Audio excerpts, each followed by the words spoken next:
हे कृष्णा। तो कल बहुत ही विशेष दिन है, कल परम एकादशी है। तो सभी एकादशी तो महत्वपूर्ण है, लेकिन इस पुरुषोत्तम मास में जो 3 साल में एक बार आता है, इसका एकादशी भी बहुत विशेष है।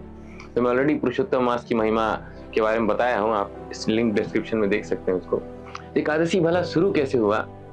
एक मूर नाम का राक्षस था, जो कि जिससे सभी देवी देवता ग्रस्त थे। तो देवी देवता लोग सभी लास्ट में भगवान विष्णु से प्रार्थना करते हैं, प्रभु रक्षा कीजिए, ये तो हम सबको ने जीना एकदम हराम करके रखा है। तो भगवान जब ये सुने, तो हमेशा आप सब जानते हैं कि कैसे देवी देवता के लिए भगवान रेडी रहते हैं, क्योंकि उनके भक्त हैं। तो जाते हैं लड़ने के लिए उस मूर नाम का राक्षस से, और बहुत दिन लड़ाई होता है, महीनों लड़ाई होता है, और बहुत ताबड़तोड़, तो कोई हार नहीं रहा है। और लड़ते लड़ते भगवान थक जाते हैं। थक के एक गुफा रहता है, वहां जाके भगवान सोचते हैं कि थोड़ा विश्राम करते हैं। विश्राम करे, और राक्षस एकदम दौड़ा दौड़ा आता, अरे देखो कैसे डर के भाग गया। ऐसे करके भगवान लेटे रहते हैं, जोर से सोचता है कि पैर से ऐसे मैं मारूं। जैसे मारता है भगवान को, तो तुरंत मारने से पहले ही एक देवी प्रकट होती है, और देवी तुरंत उसका जो राक्षस रहता है उसका वध कर देती है। तो भगवान का नींद खुलता है, इतना आवाज हुआ। तो देखे, बोले देखते हैं बहुत सुंदर रूप है। बोले आप कौन है देवी? तो बोलती है मैं आपकी एक दासी। इसलिए देखिए एकादशी का नाम भी एक्चुअली हर महीने आप देखिए तो 2 बार एकादशी आते हैं। 11वां दिन जो रहता है, हम बोलते हैं 10वीं एकादशी, 9वीं ऐसे एकादशी।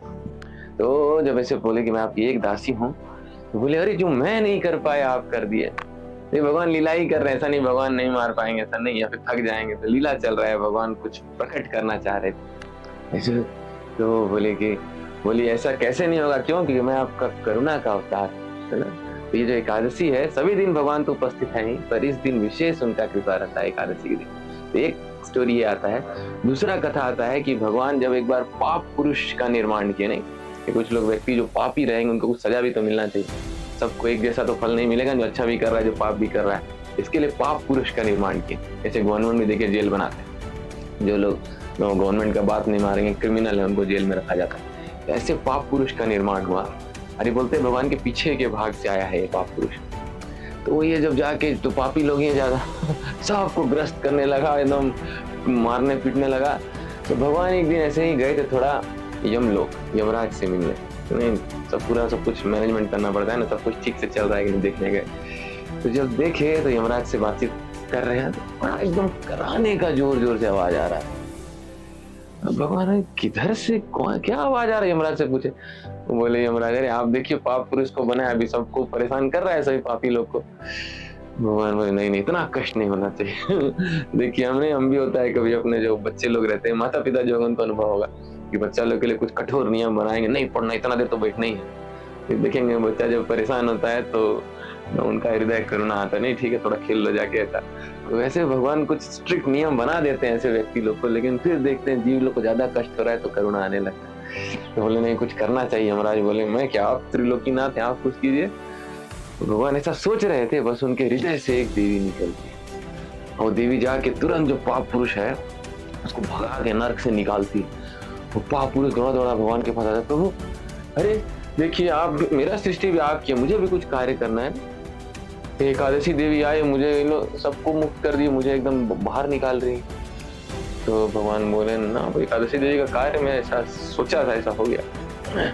बोले कि नहीं मुझे भी कोई जगह चाहिए।